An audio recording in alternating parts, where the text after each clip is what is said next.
ದರ್ಶನ ತಾಯಿಯ ಆಶೀರ್ವಾದವೇ ಮುಖ್ಯವಲ್ಲ ನಮಗೆ. ನಾನು ಕಳೆದ ಬಾರಿ ಬಂದಂಥ ಸಂದರ್ಭದಲ್ಲೇ ಬರಬೇಕು ಅಂತ ಇದ್ದವನು ತಾಯಿಯ ಆಶೀರ್ವಾದ ಪಡೀಲಿಕ್ಕೆ. ಆದರೆ ಮಂಡ್ಯದಲ್ಲಿ ರಾತ್ರಿ 11-12 ಗಂಟೆ ಆಗಿದ್ದರಿಂದ ಅವತ್ತು ಬರಲಿಕ್ಕಾಗಲಿಲ್ಲ. ನಾನು ಲೋಕಸಭೆ ಅಧಿವೇಶನ ಮುಗಿಸಿ ನಿನ್ನೆ ದಿನ ಬೆಂಗಳೂರು ನಗರಕ್ಕೆ ಏನು ಬಂದಿದ್ದೇನೆ. ಇವತ್ತು ಮಂಡ್ಯದಲ್ಲಿ ಜನತಾ ದರ್ಶನದ ಕಾರ್ಯಕ್ರಮ ಹಮ್ಮಿಕೊಂಡಿದ್ದೇನೆ ಬೆಳಗ್ಗೆಯಿಂದ ಸಾಯಂಕಾಲದವರೆಗೂ. ಆ ಹಿನ್ನೆಲೆಯಲ್ಲಿ ಇವತ್ತು ಶುಕ್ರವಾರದ ದಿನ ತಾಯಿಯ ಆಶೀರ್ವಾದವನ್ನು ಪಡೆದು ನಂತರ ಜನತೆಯ ಕಷ್ಟ ಸುಖಗಳನ್ನ ಕೇಳಲಿಕ್ಕೆ ಇವತ್ತೇನು ನಾನು ಮಂಡ್ಯಕ್ಕೆ ಹೋಗ್ತಾ ಇದ್ದೇನೆ. ನಾನು ತಾಯಿಯಲ್ಲಿ ಪ್ರಾರ್ಥನೆ ಮಾಡಿರ್ತಕ್ಕಂಥದ್ದು, ಆ ತಾಯಿಯ ಆಶೀರ್ವಾದದಲ್ಲಿ, ಚಾಮುಂಡಿ ತಾಯಿಯ ಆಶೀರ್ವಾದದಲ್ಲಿ 2 ಪ್ರಮುಖವಾದಂಥ ಖಾತೆಗಳನ್ನು ಕೇಂದ್ರದಲ್ಲಿ ಪ್ರಧಾನಮಂತ್ರಿಗಳು ನನಗೇನು ನೀಡಿದ್ದಾರೆ. ಆ 2 ಖಾತೆಗಳು ಭಾಳ ದೊಡ್ಡ ಸವಾಲಿನ ಖಾತೆಗಳೇ. ಅದು ಹೊರನೋಟಕ್ಕೆ ಭಾರಿ ಕೈಗಾರಿಕೆ ಅಂತಕ್ಕಂಥದ್ದು ಇದ್ದರೂ ಆ ಒಂದು ಇಲಾಖೆಯಲ್ಲಿ ಬರ್ತಕ್ಕಂಥ ಹಲವಾರು ನಮ್ಮ ಸಾರ್ವಜನಿಕ ಉದ್ದಿಮೆಗಳೇನಿದ್ದಾವೆ, ಪಬ್ಲಿಕ್ ಸೆಕ್ಟರ್ನ ಪ್ಲ್ಯಾಂಟ್ಗಳು, ಅದು ಎಲ್ಲೋ ಒಂದು ಕಡೆ ಸ್ವಲ್ಪ ಸಮಸ್ಯೆಗಳು ಎದುರಿಸ್ತಾ ಇದ್ದಾರೆ.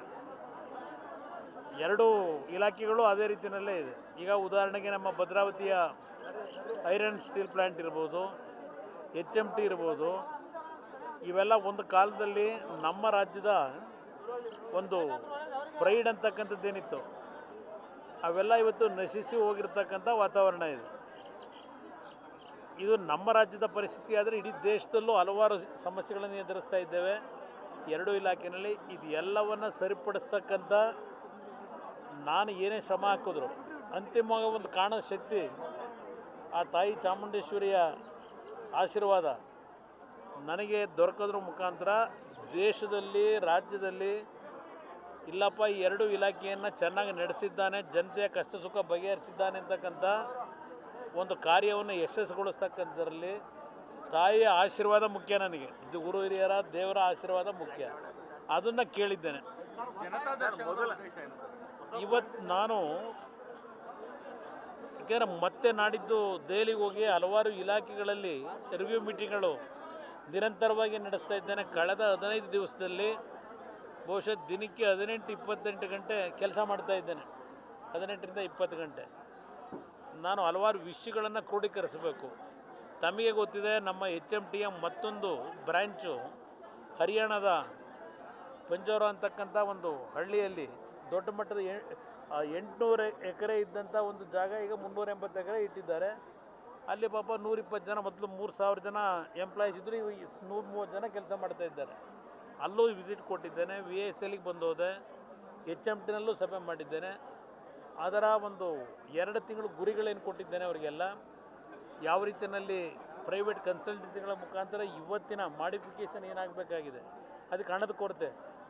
ನಾನು ಸರ್ಕಾರದಿಂದ ಹಣ ಕೇಳಲಿಕ್ಕಾಗೋದಿಲ್ಲ, ಯಾವ ರೀತಿ ಹೊಂದಿಸಬೇಕು ಇದೆಲ್ಲವನ್ನು ನಾನೇನು ಇವತ್ತು ಮಾಹಿತಿಗಳನ್ನು ಪಡೆದು ಕೆಲಸ ಪ್ರಾರಂಭ ಮಾಡಿದ್ದೇನೆ. ಮತ್ತೆ ಪುನಃ ದೆಹಲಿಗೆ ಹೋಗಬೇಕಾದಂಥ ಇದು ಒಂದು ಸವಾಲುಗಳನ್ನು ಸ್ವೀಕಾರ ಮಾಡಿ ಹೊರಟಿದ್ದೇನೆ. ಇವತ್ತು ಹಳ್ಳಿ ಮೇಲೆ ಹೋಗ್ಲಿಕ್ಕಾಗಲ್ಲ. ಅದಕ್ಕೋಸ್ಕರಲೇ ಇವತ್ತು ಜನತಾ ದರ್ಶನವನ್ನು ಇಡೀ 8 ತಾಲೂಕಿನ ಜನತೆಗೆ ಒಂದು ವಾರದ ಮುಂಚೆನೇ ಪ್ರಚಾರ ಮಾಡಿದ್ದೇನೆ. ಇವತ್ತು ಸಾಯಂಕಾಲದವರೆಗಿದ್ದು ಜನರ ಕಷ್ಟ ಸುಖ ಆಲಿಸ್ತಾ ಇದ್ದೇನೆ. ಆದರೂ ಸಹ ರಾಜ್ಯ ಸರ್ಕಾರದ ನಡವಳಿಕೆ, ಮಂಡ್ಯದಲ್ಲಿ ಮಾತಾಡ್ತೀನಿ, ಜನತಾ ದರ್ಶನವನ್ನು ಮಾಡ್ತಕ್ಕಂಥದ್ದನ್ನೇ ರದ್ದು ಮಾಡೋಕ್ಕೆ ಹೇಳ್ತಾರೆ. ನಿನ್ನೆ ಕ್ಯಾಬಿನೆಟಲ್ಲಿ ವಿಶೇಷವಾದಂಥ ಒಂದು ಗೈಡ್ಲೈನ್ಸ್ ಬೇರೆ ಹೊರಡಿಸ್ತಾರೆ, ಸರ್ಕ್ಯುಲರ್ನ. ಅದರಲ್ಲಿ ಯಾರ್ಯಾರ ಪಾತ್ರಗಳಿದೆ ಏನಿದೆ ಗೊತ್ತಿದೆ ನನಗೆ ಅಧಿಕಾರಿಗಳು ಹೋಗಬಾರ್ದು ಅಂತಕ್ಕಂಥದ್ದನ್ನು ರಾಜ್ಯ ಸರ್ಕಾರ ಸೂಚನೆ ಕೊಟ್ಟರು. ಜನತೆಗೂ ನನ್ನನ್ನು ದೂರ ಇಡಲಿಕ್ಕಾಗಲ್ಲ. ನನ್ನ ಮಧ್ಯೆ ಜನರ ಕಷ್ಟ ಸುಖ ಕೇಳ್ತಕ್ಕಂಥದ್ದು ನಾನು ಮೊದಲಿಂದ ಪಾಲಿಸ್ಕೊಂಡು ಬಂದಿದ್ದೇನೆ. ಸರ್ಕಾರ ಎಷ್ಟೇ ರೀತಿಯಲ್ಲಿ ಸಹಕಾರಗಳು ಕೊಡದೇ ಇದ್ದರೂ ಜನಗಳ ಕಷ್ಟ ಸುಖಗಳನ್ನ ಬಗೆಹರಿಸಲಿಕ್ಕೆ ಪ್ರಯತ್ನ ಪಡ್ತೀನಿ. ಅದರ ಸಂಶಯನೇ ಇಲ್ಲ. ಅದಕ್ಕೆ ನಾನು ಹೇಳಿದ್ದು, ಈಗ ನಾನು ರಾಮನಗರ ಚನ್ನಪಟ್ಟಣದಲ್ಲಿ MLA ಇದ್ದೆ. ಹಿಂದೆ ಒಬ್ಬರು ಇದ್ರಲ್ಲ ಲೋಕಸಭಾ ಸದಸ್ಯರು, ಅವರು ಏನೇನು ಮಾಡಿದ್ರು ಲೋಕಸಭಾ ಸದಸ್ಯರಾಗಿ? ನಮ್ಮ ಕ್ಷೇತ್ರಗಳಲ್ಲಿ ಯಾವ ರೀತಿ ಜನಸ್ಪಂದನ ಜನತಾ ಅಂತೇಳಿ ಚುನಾವಣೆಗಿಂತ ಒಂದು ತಿಂಗಳು ಮುಂಚೆ ಬಂದ್ರಲ್ಲ ಎಲ್ಲ ಕಡೆ ಅಧಿಕಾರಿಗಳನ್ನ ಎಲ್ಲ ಬರಬೇಕು ಅಂತೇಳಿ ದಂಡ ಕರ್ಕೊಂಡು, ಅದಕ್ಕೆ ಗೈಡ್ಲೈನ್ಸ್ ಇರಲಿಲ್ವಾ? ರಾಜ್ಯದ ಮುಖ್ಯಮಂತ್ರಿಗಳಿಗೆ ಕೇಳಲಿಕ್ಕೆ ಬಯಸ್ತೀನಿ, ಉಪಮುಖ್ಯಮಂತ್ರಿ ಕೇಳಲಿಕ್ಕೆ ಬಯಸ್ತೀನಿ. ನನ್ನ ಹತ್ರ ಎಲ್ಲ ಡಾಕ್ಯುಮೆಂಟ್ ಇಟ್ಟಿದ್ದೇನೆ. ಒಬ್ಬ ಲೋಕಸಭಾ ಸದಸ್ಯ ನಮ್ಮ ಬೆಂಗಳೂರು ಗ್ರಾಮಾಂತರ ಜಿಲ್ಲೆಯಲ್ಲಿ ಚುನಾವಣೆಗೆ 2 ತಿಂಗಳು ಮುಂಚೆ 5 ವರ್ಷ ಬರಲಿಲ್ಲ, 2 ವರ್ಷ 2 ತಿಂಗಳಿದ್ದಾಗ ಬಂದು ಹಳ್ಳಿ ಮೇಲೆ ಅಧಿಕಾರಿಗಳ ದಂಡ ಕರ್ಕೊಂಡು ಏನೋ ಈಗ ಹೊರಟಿದ್ದಾರಲ್ಲ ಉಪಮುಖ್ಯಮಂತ್ರಿಗಳು, ಏನೋ ಚನ್ನಪಟ್ಟಣಕ್ಕೆ ಈಗ ಕಡ್ದು ಕಟ್ಟೆ ಹಾಕ್ತೀನಿ ಅಂತೇಳಿ, ಆ ರೀತಿ ಏನು ಮಾಡಿದಿರಲ್ಲ. ಇವತ್ತು ಒಬ್ಬ ಕೇಂದ್ರದ ಮಂತ್ರಿ, ನಾನು ಲೋಕಸಭಾ ಸದಸ್ಯ ಅಷ್ಟೇ ಅಲ್ಲ, ಅಧಿಕಾರಿಗಳನ್ನು ಇವತ್ತು ಜನತಾ ದರ್ಶನದಲ್ಲಿ ಮಾಡಲಿಕ್ಕೆ ಸಾಧ್ಯ ಇಲ್ಲ. ಅದು ಒಬ್ಬ ಮುಖ್ಯಮಂತ್ರಿಗೆ ಮತ್ತು ಆಯಾ ಜಿಲ್ಲಾ ಉಸ್ತುವಾರಿ ಸಚಿವರಿಗೆ ಮಾತ್ರ ಅದು ಸೀಮಿತ ಅಂತ ಹೇಳಿ ನೆನ್ನೆ ಮತ್ತೆ ಸುತ್ತೋಲೆ ಹೊರಡಿಸಿದಾರಲ್ಲ. ಇದೇ ನಿಮ್ಮ ಸರ್ಕಾರದಲ್ಲಿ ಬೆಂಗಳೂರು ಗ್ರಾಮಾಂತರ ಜಿಲ್ಲೆ ರಾಮನಗರ ಚನ್ನಪಟ್ಟಣ ಇಲ್ಲೆಲ್ಲ ಏನು ಮಾಡಿದ್ರಿ ಚುನಾವಣೆಗಿಂತ ಮುಂಚೆ? ನಿಮ್ಮ ಆದೇಶಗಳೇನಿತ್ತು ಆಗ? ಇದೆಲ್ಲ ನಿಮಗೆ ನಿಯಮಾವಳಿಗಳು ಜ್ಞಾಪಕ ಬರಲಿಲ್ವಾ?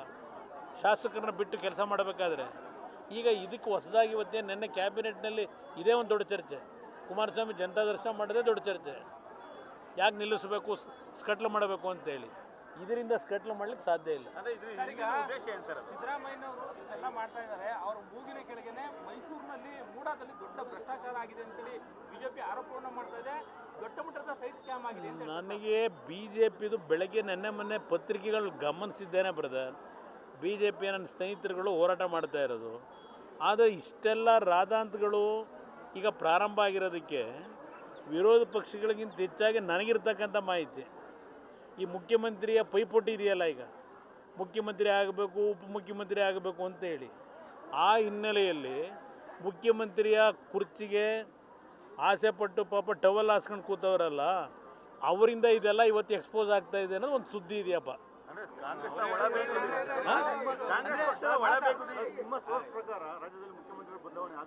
ನನಗೆ ಗೊತ್ತಿಲ್ಲ, ಪತ್ರಿಕೆಲ್ಲ ನೋಡ್ತಾ ಇದ್ದೀನಿ.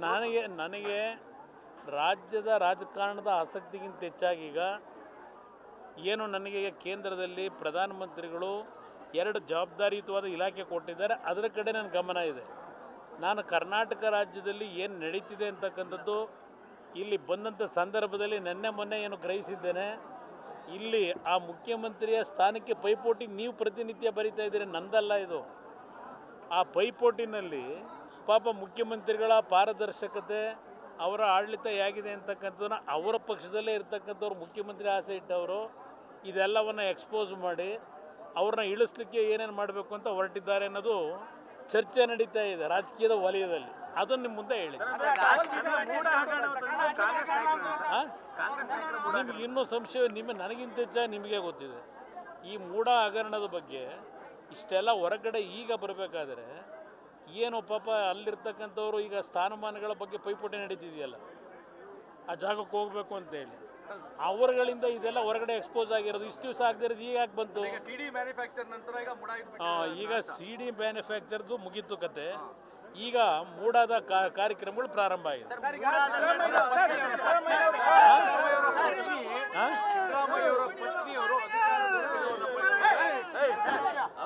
ಸಿದ್ದರಾಮಯ್ಯವರ ಪತ್ನಿಯವರು ಮೂಡಾದಲ್ಲಿ ಅಧಿಕಾರವನ್ನು ದುರುಪಯೋಗ ಮಾಡಿಕೊಂಡು ಕಾನೂನು ಬಾಹಿರವಾಗಿ ನಿಯಮ ಬಾಹಿರವಾಗಿ ಲಾಭ ಮಾಡಿಕೊಳ್ಳಲಿಕ್ಕೆ ನಿವೇಶನಗಳನ್ನ ಪಡ್ಕೊಂಡಿದ್ದಾರೆ ಅಂತ ಒಂದು ಆರೋಪ ಇದೆ. 14 ನಿವೇಶನಗಳನ್ನ ಲಾಭದಾಯಕ ಮಾಡಿಕೊಳ್ಳಿ. ಅವರ ಸರ್ಕಾರದಲ್ಲಿ ಇದ್ದಂಥ ಒಬ್ಬರು ಅಡ್ವೊಕೇಟ್ ಜನರಲ್ಲು, ಅಡಿಷನಲ್ ಅಡ್ವೊಕೇಟ್ ಜನರಲ್ ಆಗಿದ್ದು, ಅಡ್ವೊಕೇಟ್ ಜನರಲ್ ಗೊತ್ತಿಲ್ಲಪ್ಪ, ಈಗೇನು MLA ಆಗವ್ರೆ. ಇವತ್ತು ಅವ್ರ ಪರವಾಗಿ ಏನೋ ದೊಡ್ಡ ವಕಾಲತ್ತು ವಹಿಸಿದ್ದಾರೆ ಮಾಧ್ಯಮ ಸ್ನೇಹಿತರ ಮುಂದೆ. ಭಾಳ ದೊಡ್ಡ ಮಟ್ಟದ ವಕಾಲತ್ತು ವಹಿಸಿದ್ದಾರೆ, ನೋಡಿದ್ದೀನಿ. ಏನೇನು ಹೊರಗೆ ಬರುತ್ತೆ ಕಾದು ನೋಡೋಣ ಅಂತ. ಆ ಥರ ಏನಿಲ್ಲ, ಇದು ಏನೇನು ಆಗಬೇಕು ಆಗಲೇಬೇಕಲ್ವಾ.